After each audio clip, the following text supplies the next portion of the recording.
Et quand vous avez une question, vous avez fini de poser la question, n'hésitez pas à le couper.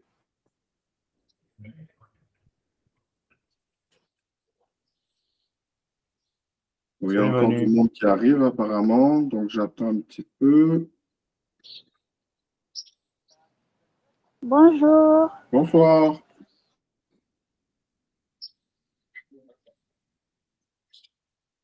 En attendant qu'il y en ait qui arrivent, est-ce que vous avez des difficultés à avoir votre numéro NEPH? Vous l'avez? Moi, je suis en attente, j'ai rendez-vous pour la visite médicale et après la visite médicale, j'aurai le numéro NPH. Ok, Voilà. donc c'est bien, ça J'ai avance. pas eu des nouvelles. Ouais. Et Oui, moi, Daniela? J'ai pas eu des nouvelles depuis la demande, mais je l'ai fait la semaine dernière. Je sais pas combien de temps ça peut prendre.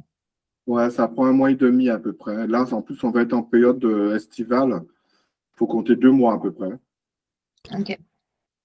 Moi, j'ai fait une demande hier, seulement j'ai pas vu l'onglet où il fallait faire la visite médicale.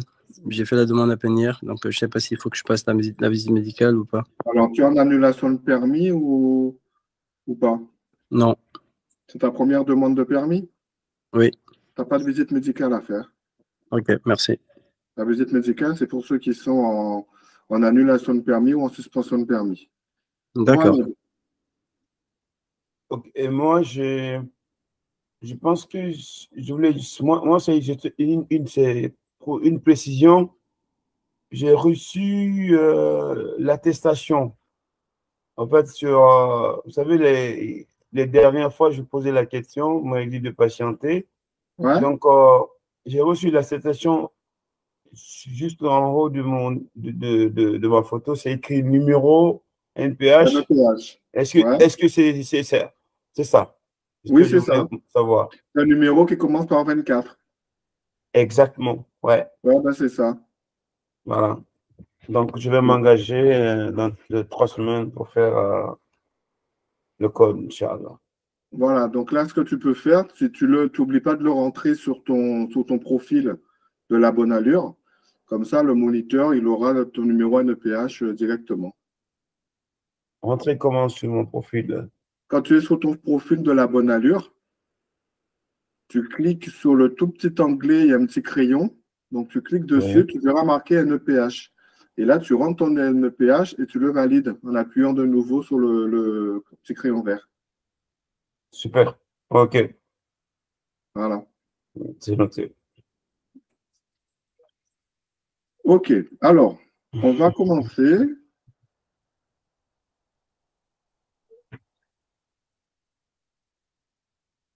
Si ça veut bien.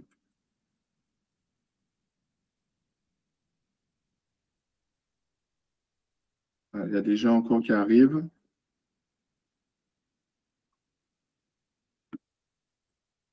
Il y en a combien à peu près? Il y a combien de? Il y a combien d'élèves à peu près? Là, actuellement, vous êtes 13. Ah ouais. 13 sans compter ceux qui suivent directement sur YouTube. Hmm. Bien. Attendez, parce que moi, j'ai mon. C'est en train de charger, hein. J'ai mon petit truc en train de charger. Hmm. Voilà. Alors, prépa code.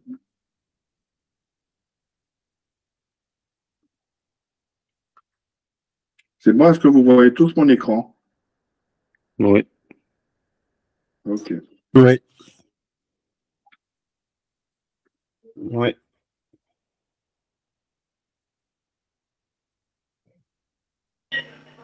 Question. Oui. En règle générale, une femme enceinte est dispensée du port de la ceinture de sécurité. Non. Alors, en règle générale, une femme enceinte est disposée du port de la ceinture de sécurité. Oui ou non? Non. Non. Non, sauf avis médical. Oui. Ouais. Voilà. En règle. Question numéro 2. Je fais sortir les enfants d'un véhicule toujours du côté route. Réponse A. Du côté trottoir, réponse B. Alors, je fais sortir les enfants d'un véhicule, toujours du côté route ou du côté trottoir. Côté trottoir. Côté trottoir. Voilà, du côté trottoir, parce que, en fait, si vous le sortez du côté route, là, par exemple, on voit bien que la petite fille, elle a vu la voiture qui arrive, mais il y a des enfants qui ne font pas forcément attention, ils ouvrent la portière et c'est super dangereux. Surtout un enfant, on ne sait pas sa réaction. Ouais. Il vaut mieux le faire sortir du côté trottoir pour plus de sécurité. Question numéro 3. J'actionne le klaxon, réponse A. L'airbag, réponse B. Le limiteur de vitesse, réponse C. Le clignotant, réponse D. Alors, là, sur le volant, vous voyez, il y a plusieurs petits boutons. Là, elle est en train d'appuyer sur ce bouton-là. On ne voit pas très bien d'ailleurs. Donc, qu'est-ce qu'elle actionne là? Le klaxon? Non. Non, parce que le klaxon, on voit bien qu'il y a le petit symbole ici et ici. L'airbag? Non. Non plus, parce que Non. l'airbag, c'est marqué juste là. D'accord? Le limiteur de vitesse? Oui. Oui. Oui. Ouais. Donc là, Oui. là, en fait, vous avez le limiteur, le régulateur. Et on Ouais. vous montre ici le symbole pour les actionner. Donc, on appuie dessus pour l'actionner. Soit on appuie sur le limiteur, soit on appuie sur le régulateur. Et le clignotant, il serait du À côté gauche. de la main gauche. Ouais. Mais on dirait qu'elle est en train de l'actionner aussi, hein, parce que, Oui, on dirait qu'il y a le doigt dessus. Ouais. ouais, BC. non, il n'y a qu'une seule réponse là. Regarde, Ah c'est ouais. marqué une Ouais. réponse. Du coup, c'est la C. Ok. Je suis en train d'actionner le limiteur de... Question numéro 4. Ce système de surveillance d'angle mort rend inutile le contrôle en vision directe. Oui, réponse A. Non, réponse B. Alors, ce système de surveillance d'angle mort rend inutile le contrôle en vision directe. Donc, le système de surveillance d'angle mort, est-ce que vous savez ce que c'est? Le petit logo qui s'allume dans le rétro. Voilà, dans chaque rétro, vous avez un petit point qui s'allume s'il y a quelqu'un qui se situe dans votre angle mort. Donc, l'angle mort, c'est la partie qu'on ne voit pas depuis le poste de conduite, Ouais. donc des rétroviseurs. Donc là, celui-là et celui-là. Si on regarde que dedans, on ne verra pas les véhicules ici. Donc, pour les voir, il faut tourner la tête donc en vision directe. Ça veut dire que je regarde si je n'ai personne dans mon angle mort. Ouais. Donc, le système de surveillance d'angle mort rend inutile le contrôle en vision directe? Non. Non. C'est en complément le système de surveillance d'angle mort. Ouais. Les systèmes... Question numéro 5. Le limiteur de vitesse est un élément de sécurité. Oui, réponse A. Non, réponse B. Son utilisation aide à éviter des infractions. Oui, réponse C. Non, réponse D. Alors, là, on voit bien le limiteur de vitesse, il est actionné. Ouais. Qu'est-ce qu'un limiteur de vitesse?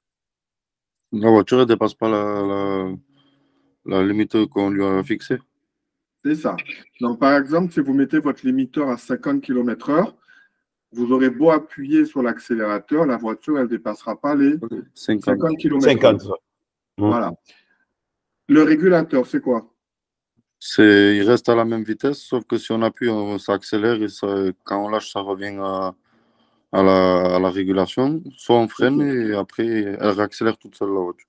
Ouais, après, ça dépend des régulateurs. Par exemple, moi, j'ai deux voitures. Donc, sur la Clio 4, par exemple, quand je mets mon régulateur, si j'accélère ou si je freine, mon régulateur, il se désactive. Je suis obligé de le réactiver en appuyant dessus. Sur la 208, par exemple, mon régulateur, il est automatique. Si j'accélère et que je relâche l'accélérateur, il va se remettre automatiquement à la vitesse que je lui ai dit de se remettre.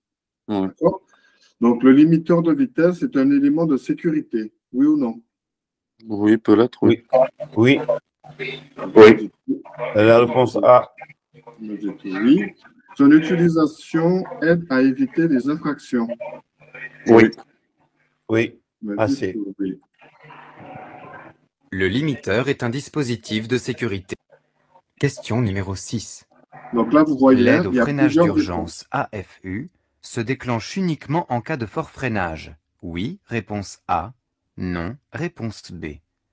Allume automatiquement les feux de détresse sur certains véhicules. Oui, réponse C. Non, réponse D.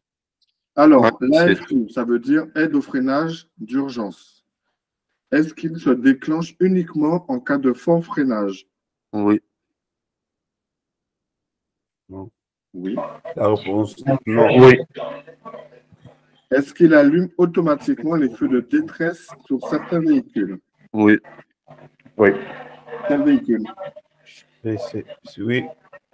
Sur quel véhicule il actionne automatiquement les feux de détresse? Sur les véhicules récents. Sur les véhicules récents. Alors moi, j'ai une voiture récente et l'AFU n'enclenche pas les feux de détresse automatiquement. Ah, surtout sur les modèles sportifs. Sur les modèles sportifs? Oui. Une question, hein, c'est que j'ai jamais vu d'AFE qui déclenchait les feux de détresse automatiquement. Mais peut-être que vous en avez déjà vu, vous que vous connaissez. Donc, si vous avez Les véhicules d'urgence. bien. Hein? Les véhicules d'urgence. Les véhicules Ambulance, d'urgence, c'est-à-dire ambulance, pompiers? Oui. D'accord. Donc, vous me dites automatiquement les feux de détresse, vous me dites oui. Hein? Oui. L'AFU détecte le passage anormalement rapide du pied. Question numéro 7. Le témoin de l'ABS reste allumé en continu au tableau de bord. Je dois m'arrêter immédiatement. Oui, réponse A. Non, réponse B. Le système risque de ne pas fonctionner en cas de freinage d'urgence. Oui, réponse C. Non, réponse D. Ça veut dire quoi, ABS? Le système anti-blocage des freins. OK. En fait, c'est oui, anti-blocage système. Enfin, en français, c'est le système anti-blocage des freins. Donc, il permet de quoi, en fait? Mais quand on pile, ça évite de bloquer les roues et glisser sur plusieurs mètres. En fait, ça bloque, ça débloque, ça freine selon la friction. L'explication, elle est bonne. Du coup, est-ce que je dois m'arrêter immédiatement s'il reste allumé, ce symbole? Oui, Il est quelle couleur, là? peut-être. Les rouges, Donc, quand c'est rouge, qu'est-ce qu'il faut faire? il faut s'arrêter immédiatement. Il faut s'arrêter immédiatement. Le système risque de ne pas fonctionner en cas de freinage d'urgence. Oui. Oui. Donc, s'il est allumé, c'est qu'il y a une défaillance. Oui. Ouais. S'il y a une défaillance, c'est qu'il ne fonctionnera pas correctement. Non. D'accord? Je ne sais plus ce que je me mets. Le système Ah. ABS évite le blocage des roues lors d'un freinage d'urgence En fait, et permet de conserver Ouais. le contrôle de S'il la fonctionne ou direction. s'il ne fonctionne pas, il est Si le rouge. voyant reste allumé en continu, le système risque de ne pas fonctionner. Je ferai question faut numéro contrôler. 8. Le système ESP a pour rôle d'améliorer le contrôle de la trajectoire. Oui, réponse A. Non, réponse B. Le système ESP est un élément de sécurité active. Oui, réponse C. Non, réponse D. Alors, l'ESP, c'est ce qui concerne le. Ça permet au véhicule, en fait, de ne pas sortir d'un virage quand vous tournez. Ouais. Du Donc, en fait, coup, ça permet de garder. contrôler la trajectoire dans un virage. Ouais. OK? Et est-ce qu'il c'est un élément de sécurité active? Non, Alors, c'est quoi un élément de sécurité actif? c'est tout le temps en fonctionnement, alors que là, on peut soit le mettre, soit l'enlever. OK. Tout le monde a compris? Pour ma part, Oui. Pour ma part, j'ai entendu. Ah, pour ma part, oui. D'accord. Je ne sais plus ce que je dois mettre. L'ESP, AFU. Electronic Stability Program, a pour rôle d'améliorer. Question Ouais, numéro je 9. l'ai dit en plus. Je m'arrête pour baisser le son de la radio. Réponse A. Pour entrer une destination dans le navigateur. Réponse B. Pour baisser la climatisation. Réponse C. Pour répondre à un appel téléphonique. Réponse D. Alors, je vais m'arrêter pour baisser le son de la radio. Non, Non, le son de la radio, surtout que maintenant, sur les voitures récentes, vous avez tout au niveau du volant. oui, Pour entrer une destination dans le navigateur, oui, il vaut mieux s'arrêter parce que comme notre regard sera sur l'écran, on ne va pas forcément regarder la route. Donc, on risque de faire un accident. Alors que si on s'arrête pour entrer à la destination, ça sera plus sécuritaire. Pour baisser la climatisation, Non. il n'y a pas forcément besoin de s'arrêter. Et pour répondre à un appel téléphonique, Oui. Alors, on récapitule. C'est combien de points le téléphone au volant? C'est 6 maintenant, non? Non. Ou 4? Non. C'est 3 points le téléphone. 3 points, non. Combien d'euros d'amende? 135. 135. Si vous payez après les 15 jours. Hein. Si c'est dans les 15 jours, c'est 90 euros. Et 3 points. Il y a des commandes. Question numéro 10. Cet enfant âgé de 8 ans s'installe dans un véhicule à l'avant, réponse A, sur un réhausseur, réponse B, à l'arrière sans réhausseur, réponse C, attaché par la ceinture de sécurité, réponse D. Donc, enfant de 8 ans. À quel âge un enfant est autorisé à se mettre devant? 16 ans, non? 16 ans? 13? Non. 10. 10 ans. 10 ans. À partir de 10 ans, mais à partir de 10 ans, à quelles conditions? Il a une bonne taille. Ouais. Voilà, il a une bonne taille, qu'il voit la route. S'il ne voit pas la route, on peut le mettre il faut le mettre sur un réhausseur, mais on peut le mettre à l'avant. Moins de 10 ans, donc il faut qu'il soit sur un réhausseur.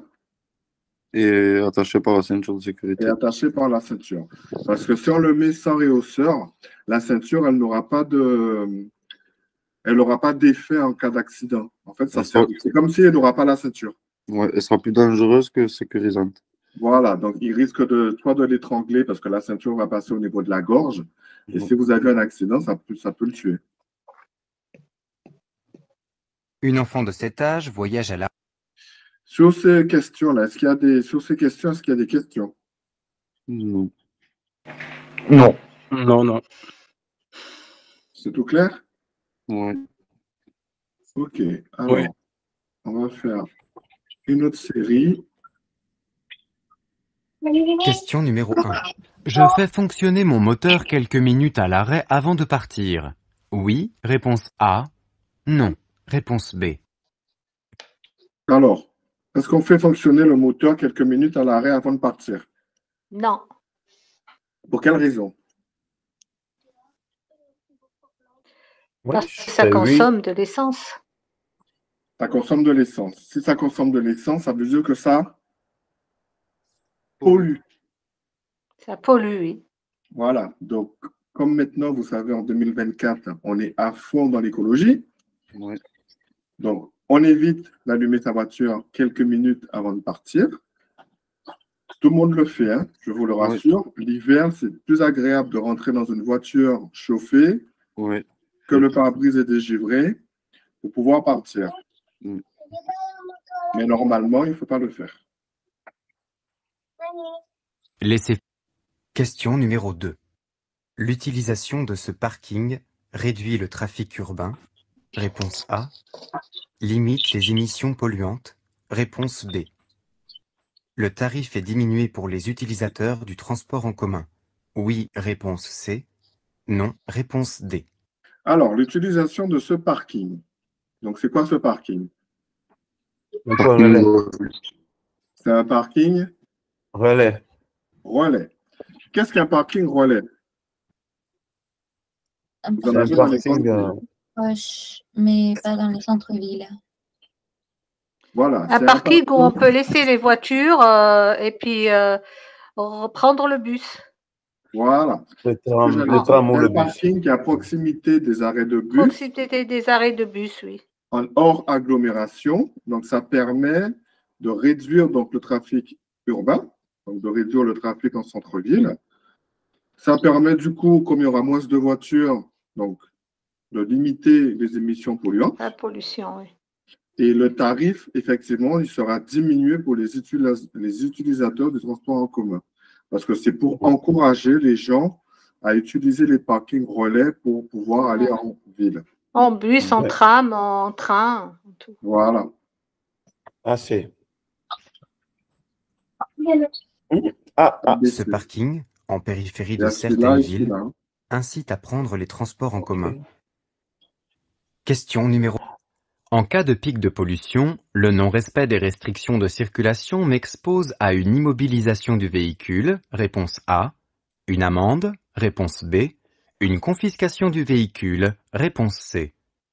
Alors, en cas de pic de pollution, le non-respect des restrictions de circulation m'expose à une immobilisation du Une véhicule. amende. Oui. Alors, une amende. T'as entendu? Hmm. Tout le monde est d'accord pour l'amende. Oui. Oui. Ensuite, l'immobilisation du véhicule. Oui. Oui. Oui. AB, Oui. oui. Une confiscation du véhicule. Non. Oui, aussi. Non. Oui aussi. Donc, c'est ABC alors. Moi, Non. oui. Moi, non. Alors, Euh, ce que vous m'avez dit au début. Une immobilisation du il y véhicule, a 3 une questions. amende, une confiscation du véhicule. Donc, sachant que vous ne respectez pas la mesure de pollution, déjà, vous avez une amende. Donc, ça, on est tous d'accord, c'est sûr. Et également, comme en fait, c'est le véhicule. C'est quoi la différence entre une immobilisation du véhicule et une confiscation du véhicule? Confiscation, il la récupérera pas et immobilisation, il doit faire les travaux pour respecter les Tout normes. simplement. En cas de pic de En pollution, disant les la autorités mettent en différence place entre les différentes deux mesures dans la relatives à la réponse. On ne peut pas circulation vous des enlever véhicules. Si votre je ne véhicule respecte pas ces parce que mesures, vous ne je respectez m'expose à pas une les cas de contravention pollution. et à une Par contre, on va vous immobilisation de mon l'immobiliser. véhicule. Oui. Et il faudra, bien sûr, une fois qu'on vous l'aura immobilisé, il faudra sur justificatif que vous aurez fait les travaux sur le véhicule, aller au commissariat ou à la gendarmerie de chez vous pour qu'ils puissent faire la levée de De l'immobilisation. l'immobilisation. Ouais. Question numéro 4. Les parkings relais sont situés en périphérie des grandes villes. Oui, réponse Oui. A. Non, réponse B. Mais on a Permettent donné de la limiter réponse la tout à l'heure. pollution des centres-villes. Oui, réponse C. Oui. Non, Oui, oui. réponse D. Ah, c'est. Ok. Ah, c'est. On a Les vu tout à parkings. l'heure. Question numéro 5. Dans les embouteillages, pour réduire la pollution atmosphérique, je coupe le moteur. Oui, réponse A. Non, réponse B. Non. J'utilise le stop and start si mon véhicule en est muni. Oui, réponse C. Ah, et c'est. Non, réponse D. B Alors, et C. dans B les et C. embouteillages, pour réduire la pollution atmosphérique, est-ce que je vais couper le moteur? Oui. Non. Non. Pourquoi Non. oui? Non, on coupe pas. Mais dans les embouteillages, on est arrêté. Tu m'as dit quoi? On est arrêté dans les embouteillages, normalement. On est arrêté, oui. Mais est-ce qu'on coupe le moteur? Non. Normalement, non, coupe pas. mais on pourrait. Vous ne coupez pas le La moteur. réponse B. Moi, ça m'arrive, si les La embouteillages réponse sont un B, peu vous trop êtes longs, de couper le moteur. tout le monde, c'est la réponse B. Ouais. Non, la off. Je mets la B parce que la plupart ont dit B. Et je garde la A pour tout à l'heure. J'utilise le stop and start si mon véhicule en est muni. Oui. Oui. On est d'accord. Le Oui. stop and start, Oui. c'est le fait de mettre le point mort, d'enlever le pied sur l'embrayage. La voiture, elle va s'arrêter toute seule. Et quand vous allez remettre la vitesse, elle va redémarrer toute seule pour pouvoir avancer. Ouais. Par contre, donc, voilà, il y a la réponse A. En cas de circulation arrêtée, je Donc, coupe le moteur on va ou couper le j'utilise le moteur. stop and start afin de moins polluer Et on va inutilement. utiliser le stop and start si le véhicule en est équipé. Voilà. Donc, celui qui avait dit oui, il avait raison. Merci. Question numéro 6. À la station, je suis averti que le réservoir est plein par un clic. Oui, réponse A. Non, réponse B. J'évite de remplir au-delà. Oui, réponse C. Non, réponse D. Ah, c'est. Alors, à la station, je suis averti que Ah, le il sait. réservoir est plein par un clic. Oui. Oui. Alors, cette question, Oui. ça me fait rire parce que quand je vais faire le carburant avec mes élèves, la plupart, ils ne savent même pas comment on fait pour mettre le carburant. Parce que je leur fais faire, moi, hein, c'est pour leur apprendre. Ouais. Et quand je leur dis comment tu sais quand il y a le plein, il n'y en a aucun qui sait me répondre. Donc, pour rigoler, je leur dis, ben, ça va te gicler dessus. Et là, ils sont tous en train de reculer avec le pistolet dans la main. Ben, en fait, voilà, sur le pistolet, tout au bout, il y a un capteur. Et quand le carburant il est en contact avec ce capteur, ça fait un petit clic. Ouais. Ça veut dire que vous êtes arrivé au bout. Et est-ce qu'on va éviter de remplir au-delà? Oui. Oui, parce que s'il y a une capacité, en fait, dans le réservoir qu'il faut respecter. C'est vrai que la plupart des gens retirent un peu le pistolet pour en remettre un petit peu plus, parce qu'ils se disent, je vais durer un petit peu plus longtemps. Mais à savoir que ça abîme votre réservoir de faire ça. Ouais. Parce que c'est fait exprès, c'est un petit clic, justement. Moi, je ne savais pas ça. C'est quoi? Je ne savais pas. Tu ne savais pas quoi? Je ne savais pas si ce clic-là expliquait qu'il fallait arrêter là. C'est bien que vous m'avez expliqué. Merci. Ah oui, tu vois, en fait, tu as un premier clic. En fait, tu peux aller jusqu'à 3 clics. Tu as un premier clic, tu lâches, ça redescend. Tu rappuies, ça fait un deuxième clic. Pareil, tu relâches, ça redescend. Et au troisième clic, il ne faut pas aller plus loin. Hein, parce que sinon, ça risque de déborder, ça risque d'endommager ta fermeture de carburant. Et en plus, si ça coule, ça va sur les pneus, ça peut être glissant, ça peut être par terre, ça peut prendre feu. Donc, c'est super dangereux. Une question qu'on peut vous demander au permis, tant qu'on est sur le carburant, c'est quelles sont les précautions à prendre lorsque vous mettez du carburant? Ne pas fumer, arrêter le moteur, couper le moteur, et ne pas téléphoner et ne pas renverser du carburant sur la voiture. Ne pas déborder.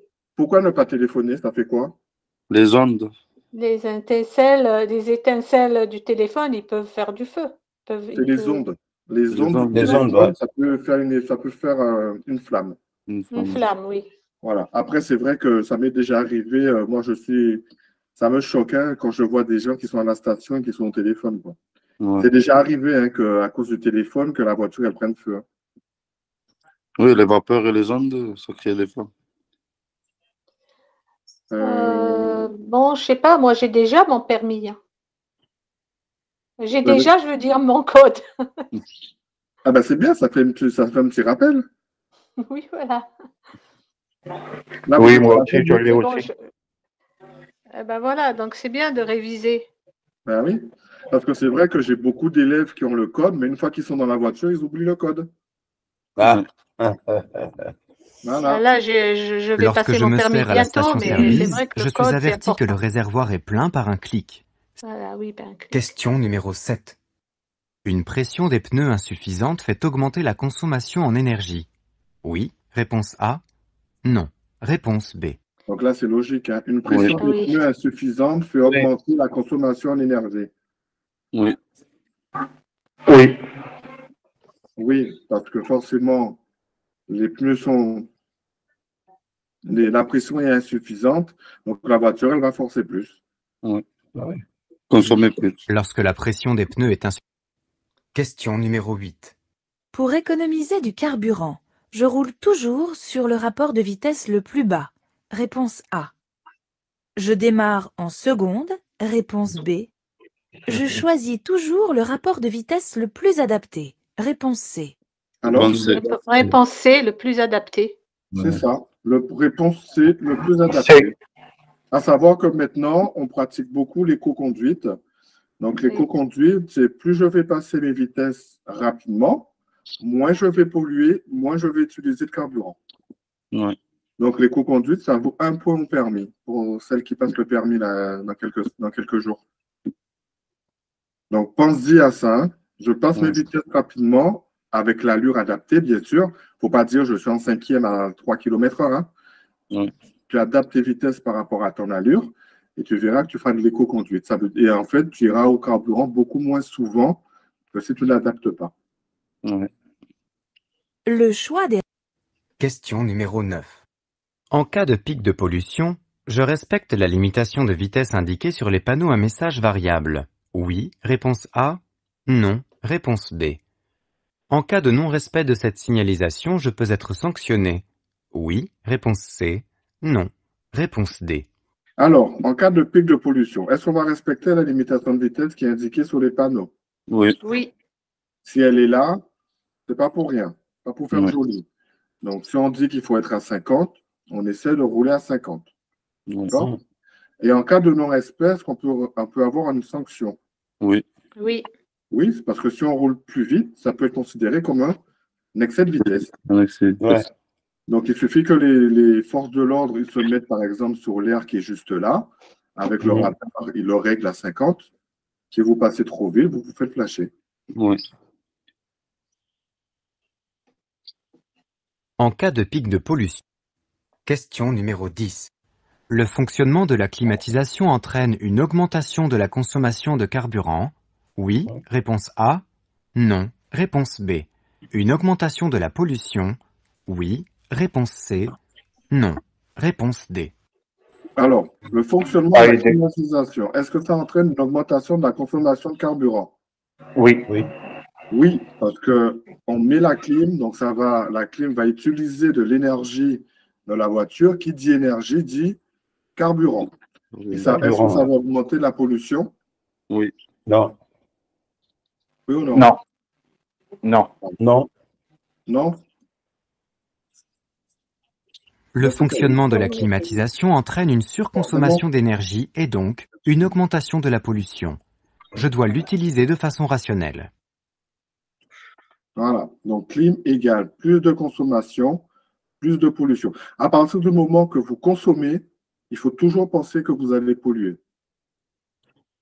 Plus ou moins. Ça dépend de la consommation que vous faites. Oui. OK. Des questions sur ces questions? Non. Non. OK. Allez, on fait la troisième série.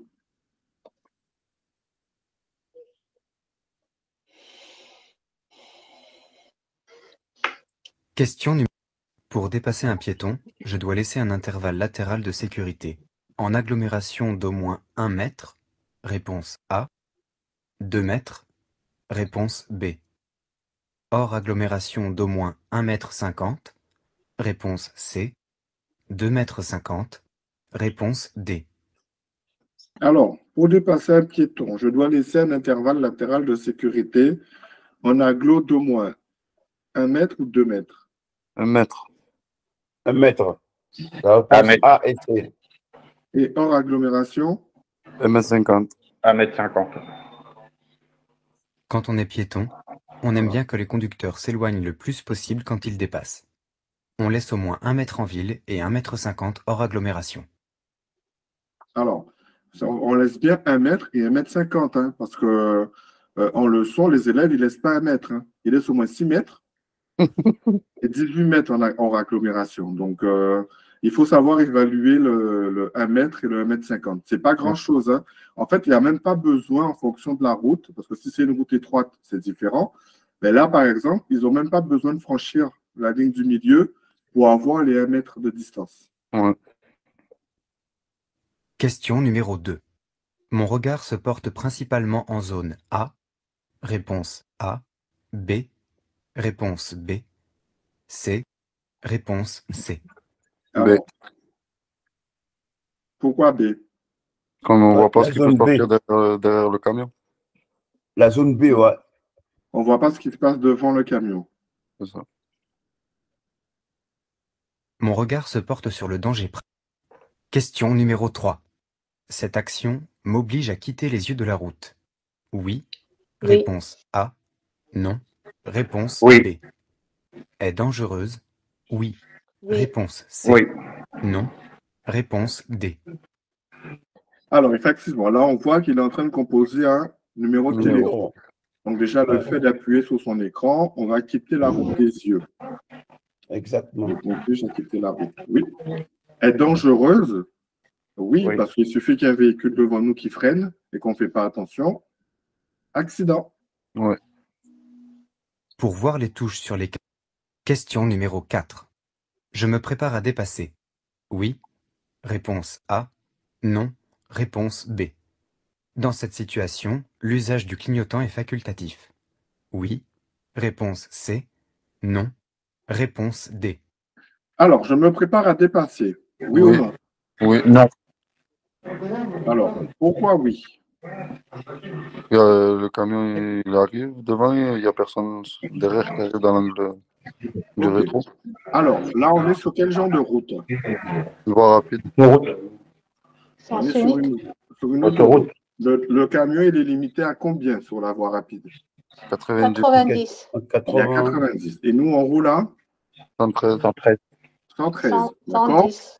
Les conditions à remplir pour pouvoir effectuer un dépassement. Donc, le marquage au sol. On voit que là, on a des pointillés et là, on a une ligne blanche. Si on a une ligne blanche, c'est qu'on est dans un sens unique. Oui. Donc, logiquement, personne ne peut arriver en face. Je dis bien logiquement parce que c'est déjà arrivé que des gens prennent l'autoroute en sens inverse. Ouais. Donc, on est dans un sens unique. Il n'y a personne, on regarde dans les rétros, personne en train de nous dépasser. Donc, les trois conditions sont remplies. Donc, je me prépare à dépasser. Oui. Dans cette situation, l'usage du clignotant est facultatif. Non. Alors, Non. facultatif, ça veut dire qu'il n'est pas obligatoire. Non. Donc, dans cette situation, l'usage du clignotant est facultatif. Non, il n'est pas facultatif. Hein? Il n'est pas facultatif, hein? Il n'est pas facultatif. Le clignotant, on le met tout le temps pour dépasser, pour indiquer où on va, pour tourner à droite, pour tourner à gauche. Même si on a une rue qui nous oblige à tourner à droite, on met le clignotant. Ouais. Ça sauve des Je vies. suis sur l'autoroute et je suis derrière un camion qui... Question numéro Excusez-moi. 5. Oui, À 70 Moi, km/h, c'était la il me faut question pour d'avant. m'arrêter Pour environ dépasser qui? 30 mètres. Il n'y a attends, personne Réponse A. devant moi pour 50 dépasser. mètres. attends. Réponse B. Ça va. 70 mètres. Réponse C.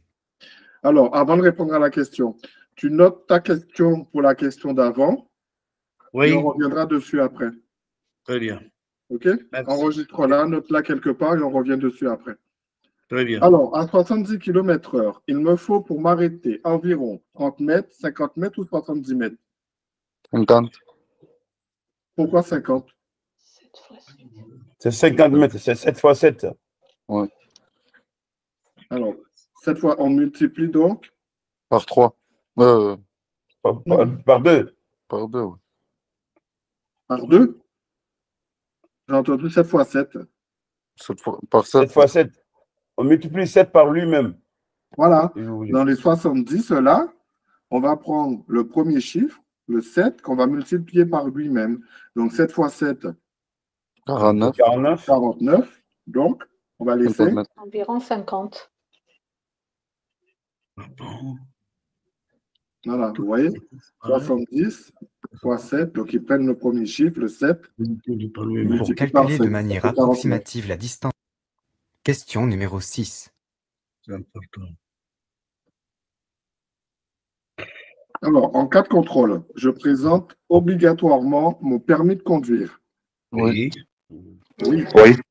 Le certificat d'immatriculation du véhicule. Oui. Oui. Oui. Oui. L'assurance du véhicule. Oui. Oui. Oui. Non. Ouais, c'est maintenant, il obligatoire. faut passer la loi qui n'a plus besoin du petit macaron. Voilà. L'assurance, c'est plus En cas obligatoire de maintenant. contrôle, je présente obligatoirement mon permis de conduire. Oui, Oui. réponse A. Non, Oui, réponse B. Le c'est certificat réveillé, le monsieur. d'immatriculation du véhicule. Oui, réponse C. Non, réponse D. Voilà. Donc, depuis le 1er mai 2024, Ouais. il faut présenter le permis, le certificat d'immatriculation, donc la carte grise du véhicule, et l'assurance, c'est plus obligatoire de le présenter, ni sur le pare-brise, ni la carte verte. D'accord. Parce que les forces de l'ordre, en rentrant l'immatriculation du véhicule dans leur machine, Ouais. ils verront de suite si le véhicule est assuré ou pas. Ouais. D'accord. Lorsque je circule, J'ai un moteur. Ah, pourquoi ça n'a pas changé?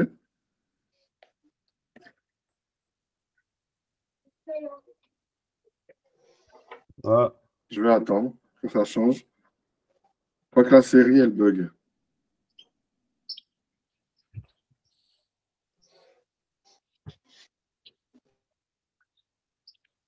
Question numéro 7. J'ai un moteur à essence. Réponse A. Diesel. Réponse B. Se tromper de carburant endommage le moteur. Réponse C. Immobilise le véhicule. Réponse D. Alors, j'ai un moteur à essence ou diesel ici? Diesel. Diesel.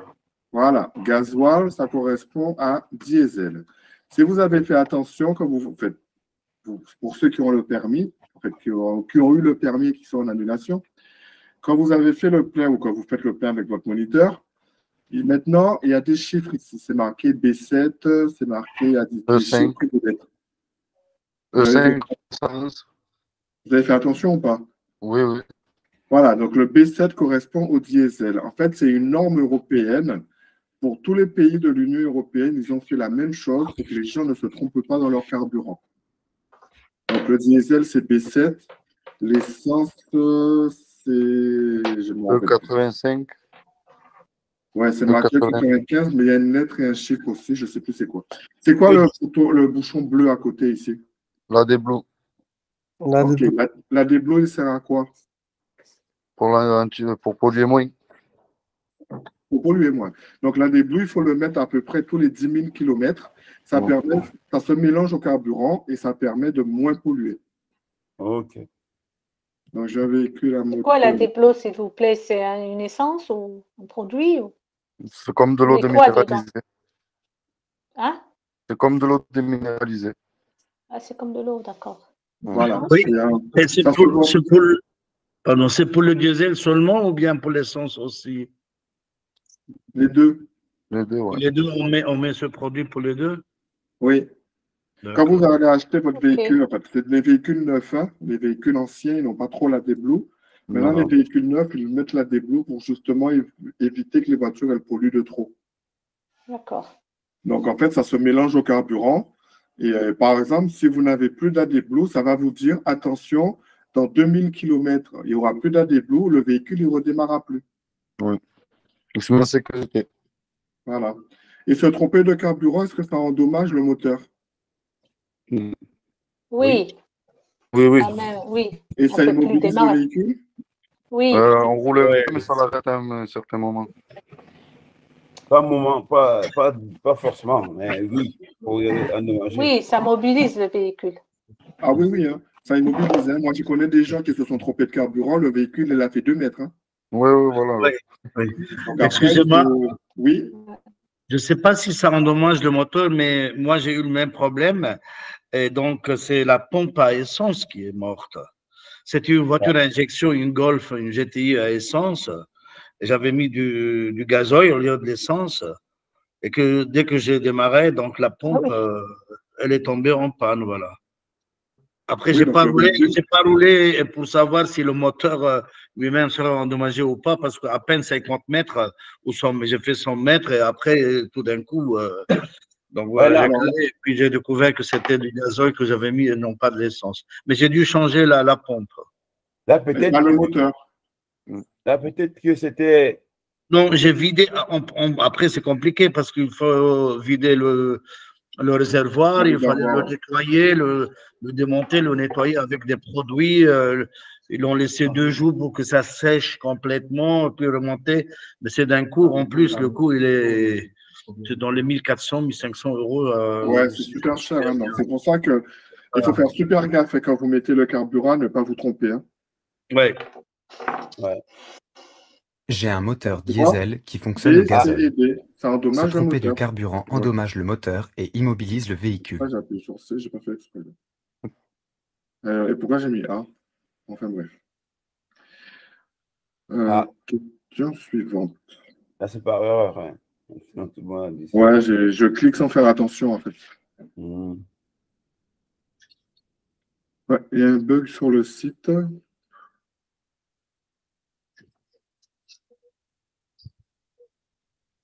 Ça veut bien. Voilà. Question numéro 8. Je mets en route le moteur. Réponse A. Les essuie-glaces. Réponse B. A. J'actionne le dégivrage. Du pare-brise avant? Réponse C. De la lunette arrière? Réponse D. Ah, c'est D. Alors, je mets en route le moteur. Oui, parce que ça permet de dégivrer le pare-brise avant et le pare-brise arrière également. Les essuie-glaces, on va éviter de les mettre parce que là, les essuie-glaces, avec le gel, Ils sont collés. ils sont collés.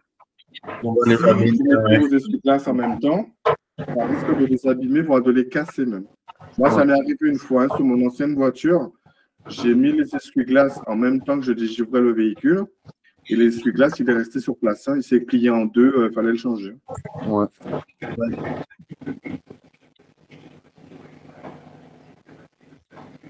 Question numéro 9. Pour transporter des passagers adultes, je désactive l'airbag passager. Réponse A. La sécurité enfant. Réponse B. Alors, pour transporter des passagers adultes, est-ce qu'on va désactiver l'airbag passager?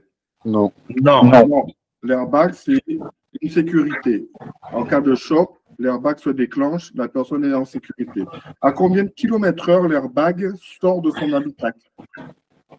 À plus de 70, 50, Beaucoup plus. 70. 110. L'airbag, il sort entre 250 et 300 km/h. Ah ouais. C'est pour ça Non. qu'on dit... Oui, non? Non. Ouais. 200 km à l'heure? Oui, oui. Entre 250 et 300 km/h. C'est pour ça qu'on vous... Ça va super vite. Non. C'est pour ça qu'on vous dit, quand vous avez un enfant à l'avant, qu'il faut désactiver l'airbag. Parce que comme il sort très, très vite, ça peut le tuer. Donc, Ouais. un enfant à l'avant, on le désactive automatiquement. Ah oui, mais à quelle vitesse roule pour Je crois que qu'on ne le- s'est pas compris sur la question du airbag, s'il vous plaît. Oui, c'est quoi? Non, mais vous avez dit que ça sort à 200 km/h. On n'a vraiment pas bien compris. Est-ce que ça se déclenche à 200 quand on roule à 200 km/h? Non. Sa vitesse... Quand vous avez un choc et que l'airbag se déclenche, 200 km. il explose à 200 km/h. Ok, parfait. Merci. Il ne se déclenche pas si on D'accord. roule à 200 km/h. Ok, merci. Voilà. Donc, en fait, Mais c'est quand pour vous il se dire que déclenche- 200 km/h, c'est rapide, ça va super Ah vite. oui, la vitesse de déclenchement. Mais il se déclenche en fonction de quoi? Du choc ou bien de la vitesse de la voiture? En fonction de la vitesse à laquelle vous allez. Parce que si vous roulez à 30 km/h, il ne va pas se déclencher. Si vous roulez à partir de... Il me semble que c'est à partir de 50 km/h que l'airbag il se déclenche. Ouais. Voilà. Et du coup, est-ce qu'on va désactiver la sécurité enfant? Oui. Oui. Il faut que les passagers puissent être libres de sortir et de rentrer dans le véhicule. Surtout en cas d'accident, il faut qu'ils puissent sortir sans problème. Ouais. Pour transporter... Question numéro 10.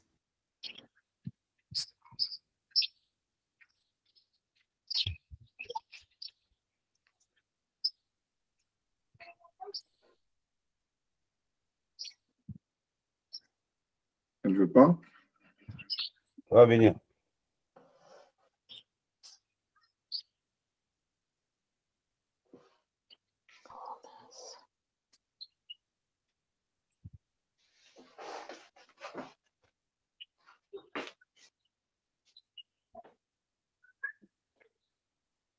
J'avance jusqu'au bus. Réponse A. Je m'arrête immédiatement. Réponse B. Alors, là, est-ce qu'on va avancer jusqu'au bus? Non. Là. Non. Est-ce qu'on va Non, on va s'arrêter laisser le passage. Si on s'arrêter sur le passage piéton. On va s'arrêter sur le passage piéton. Et pourquoi on s'arrête immédiatement? Pour laisser le Parce que- passage. Pour laisser les personnes descendre du bus traverser.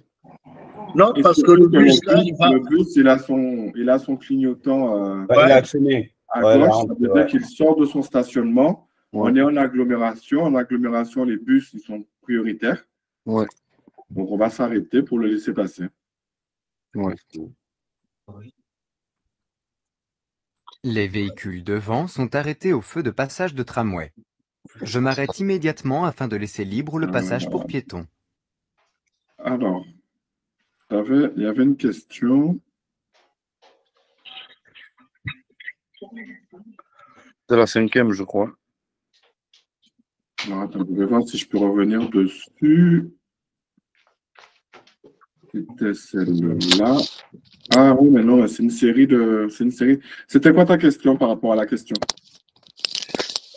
Pour moi, c'était donc le dépassement, là, il y avait le camion. Enfin, on était sûr, voilà. Oui. Pour la voiture, Bravo. est-ce que je pouvais dépasser? Oui. Mais voilà, donc je voyais, la question c'était de dépasser qui? Il y a une voiture à gauche, à ma gauche, le camion est loin. Il n'y a pas une voiture devant moi pour la dépasser. Oui, le camion, c'est pour savoir si tu dépasses le camion. C'est pour ça que je t'ai demandé à combien de kilomètres le camion il roule. Il roule à 90 km/h et toi, tu étais à 113 km/h. Donc, comme tu es plus vite que lui, arrivé à un moment, il va falloir le dépasser. Et la question, c'était est-ce qu'on se prépare à dépasser? Oui.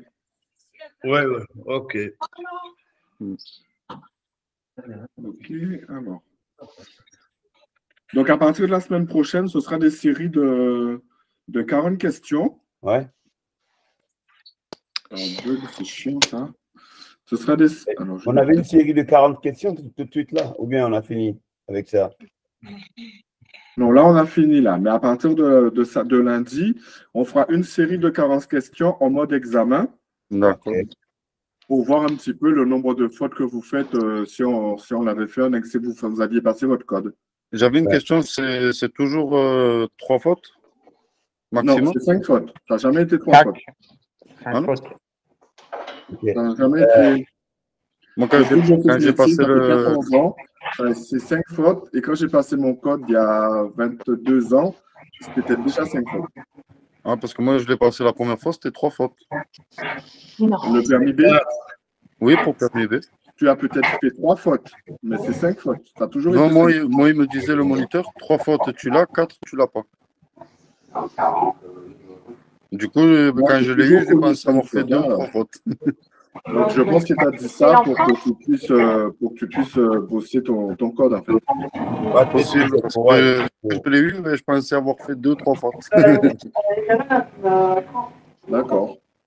Et moi, j'ai une question, Manu. C'est peut-être pour motiver à bûcher. Ouais. Moi, j'ai une question sur la question 8 tout à l'heure, là. Oui. Au niveau de. Sur le dégivrage, là. Oui. Où on demande à mettre le véhicule en route. Bon, j'ai une nuance là-bas, parce que là, tout de suite, là, on a vu une question. Là où on nous conseille de ne pas mettre en route le véhicule avant de bouger. Quelques minutes avant de partir. Ouais. Mais là, on est en train de partir.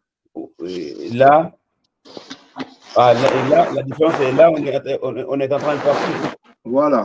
Quand il précise, là, ils t'ont marqué quelques minutes avant de partir. Ça veut dire que tu n'es pas dans le véhicule, mais que tu vas partir dans 5 ou 10 minutes. Là, quand ils te disent ils te demandent est-ce que je mets mon moteur en route, c'est que tu es dans la voiture pour partir. Ah. Okay, voilà, c'est là la différence entre les deux questions. Ah, j'ai compris.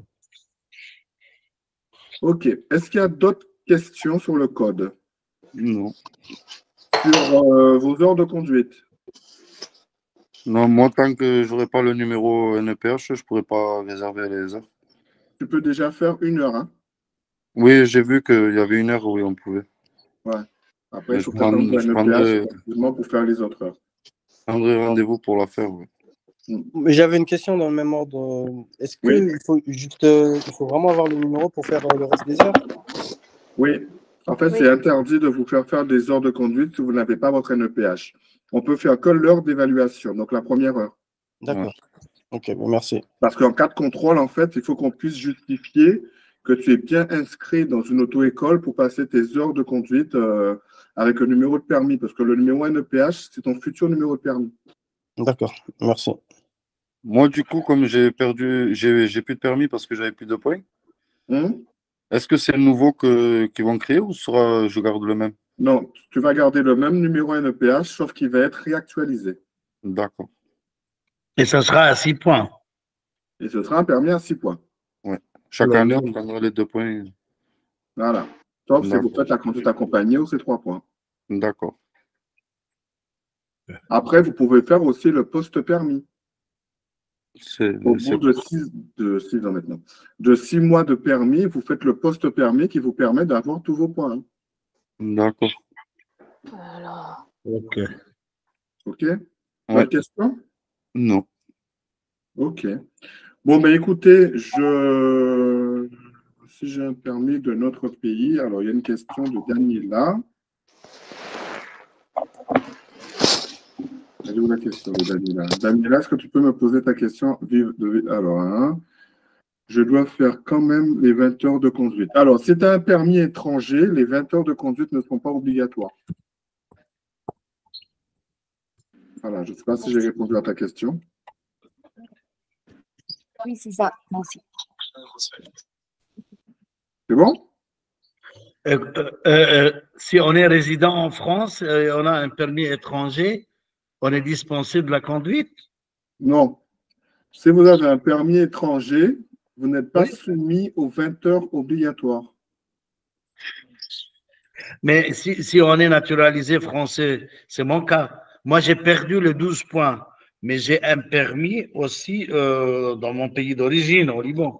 Oui, mais tu n'es pas soumis aux 20 heures obligatoires. Mais je vis en France. Mon permis, l'autre permis, il n'est pas valide en France. Oui, mais tu as déjà, en fait, à partir du moment que tu as déjà eu un permis, ouais, même étranger, quand tu arrives en France et que tu dois le repasser, tu n'es pas soumis aux 20 heures obligatoires.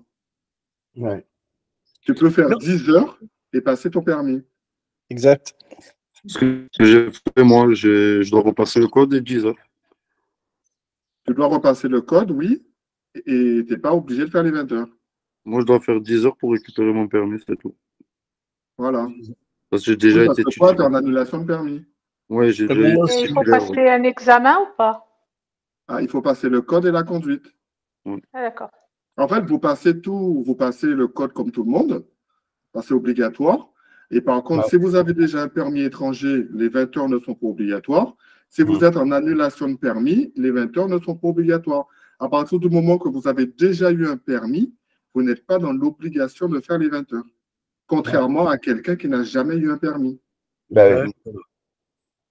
Voilà. Ok. C'est tout bon? Ouais. Ouais, tout bon. Ouais, c'est tout Très bon. bien. Bon, mais écoutez, je vous dis à tous à lundi.